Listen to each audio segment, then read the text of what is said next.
दोस्तों एक बार फिर से स्वागत है आपका प्रजापति न्यूज में। भारत की इन नदियों में बहता है सोना।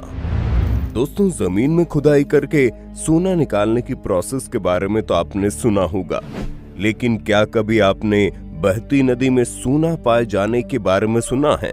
जी हाँ, अब तक आप लोगों ने पानी से बहती नदियां देखी होंगी, लेकिन आज की इस वीडियो में हम आपको जिन नदियों के बारे में बता रहे हैं वहां पानी के साथ साथ सोना भी बहता चला जाता है। और ये नदियां कहीं और नहीं बल्कि हमारे देश भारत में ही मौजूद है, जिनसे हजारों टन सोना निकाला जा चुका है और अभी भी सोना इन नदियों से निकल रहा है। तो कौन सी है ये नदियां और कैसे इनसे सोना निकलता है, इन सभी सवालों के जवाब जानने के लिए मेरे यानी अपने दोस्त विशाल प्रजापति के साथ वीडियो के बिल्कुल अंत तक बने रहिए।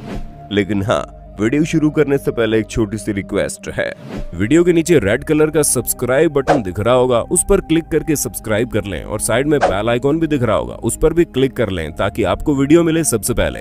दोस्तों भारत में सोने को कितना महत्व दिया जाता है ये तो किसी से भी छुपा नहीं है। इंसान चाहे जितना भी बड़ा फकीर क्यों ना हो, अगर उसने अपने हाथों में सोने की अंगूठी और गले में सोने की चैन पहन रखी है तो दुनिया उसकी वाहवाही करती है। और त्योहारों और शादियों की रौनक तो सोने के बिना अधूरी मानी जाती है।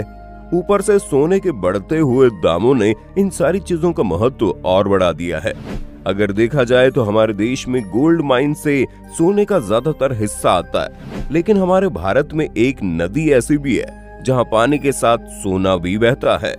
इस नदी के अंदर मौजूद रेत के सोने के कण मिले होते हैं और इसलिए ये नदी आसपास के गांव वालों के लिए रोजगार का बहुत बड़ा साधन है, जहां रोज सुबह होते ही कई मजदूर नदी के आसपास इकट्ठा हो जाते हैं और नदी के पानी को छानकर उसमें से सोने के कण इकट्ठा करना शुरू कर देते हैं।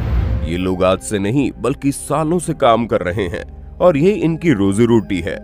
दोस्तों सोने को उगलने वाली ये नदी झारखंड, वेस्ट बंगाल और उड़ीसा होकर गुजरती है। इस नदी में सोने के कण पाए जाने के कारण इस नदी का नाम स्वर्ण रेखा पड़ गया, जहां इस नदी की लंबाई 474 किलोमीटर है। स्वर्ण रेखा नदी रांची से 16 किलोमीटर दक्षिण पश्चिम में स्थित नगरी गांव में रानी चुआ नाम की जगह से निकलती है और उड़ीसा, पश्चिमी बंगाल से होते हुए बालेश्वर धाम की जगह पर बंगाली खाड़ियों में जाकर गिरती है। इस नदी की एक सहायक नदी भी है जिसका नाम कटकरी है और उसमें भी सोने के कण पाए जाते हैं। वो नदी केवल 37 किलोमीटर लंबी है।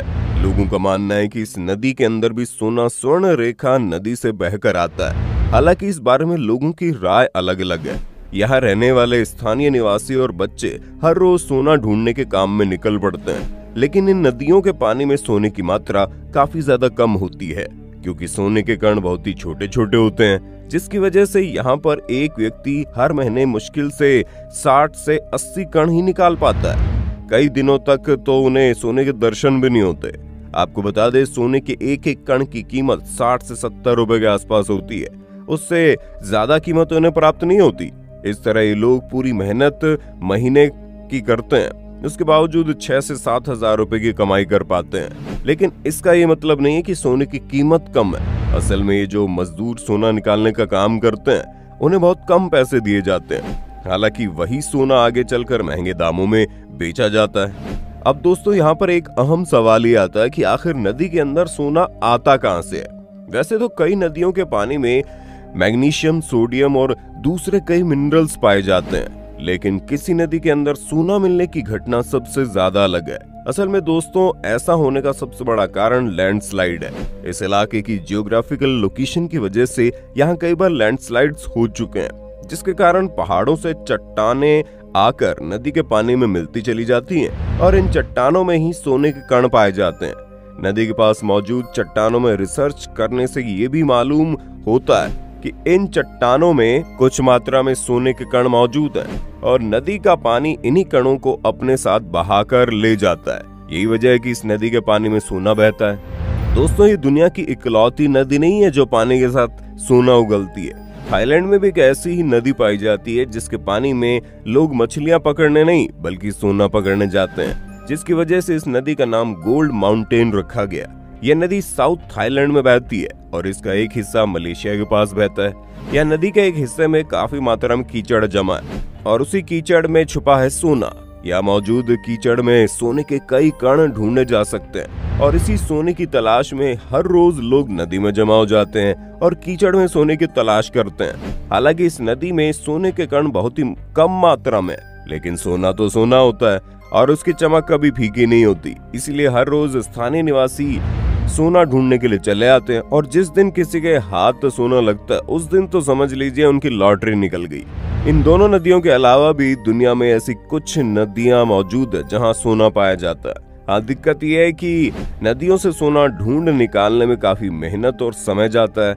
इसी वजह से केवल वही लोग नदियों के पास जाकर सोना ढूंढने का काम करते हैं जिनके पास कोई काम नहीं होता और वो बेरोजगार होते हैं। ऐसे में सोना ढूंढ कर ये लोग उसे बेचते हैं और अपना घर चलाते हैं। इसके अलावा कोई भी कामकाजी इंसान नदियों में जाकर सोना नहीं ढूंढता, क्योंकि जो सोने के कण होते हैं वो बहुत छोटे होते हैं और बहुत समय बाद मिलते हैं। पर यह तो बात पक्की है कि अगर हाथों को छोड़कर इन लोगों ने किसी मशीन या डिटेक्टर वगैरह से सोना ढूंढना शुरू कर दिया तो एक ही दिन में नदी में पाया जाने वाला सारा सोना ढूंढा जा सकता है। लेकिन सरकार ऐसा कुछ करती नहीं है, क्योंकि उन्हें पता है कि इस तरह सोना ढूंढकर कई सारे लोग अपना घर चलाते हैं और अगर ऐसा कुछ किया गया तो उनके पेट पर लात पड़ जाएगी, फिर चाहे भारत में हो या फिर दूसरे देशों में। ये वजह है कि ये काम इसी तरह सालों साल चलता रहा है और नदी से सोना निकलता रहा है। तो दोस्तों, आज के लिए बस इतना ही। उम्मीद है आपको आज की ये वीडियो काफी पसंद आई होगी। अगर हाँ तो इसी तरह की वीडियोस को देखते रहने के लिए हमारे चैनल को लाइक, शेयर, सब्सक्राइब करना बिल्कुल ना भूलें। हम फिर मिलेंगे नई वीडियो में, तब तक के लिए जय हिंद, जय भारत। दोस्तों, आपकी स्क्रीन पे 2 और वीडियोस दिख रही हैं, जिसे देखने के लिए आप इस स्क्रीन पर क्लिक करें। दोनों देखिएगा, बहुत अच्छी वीडियो बनी है।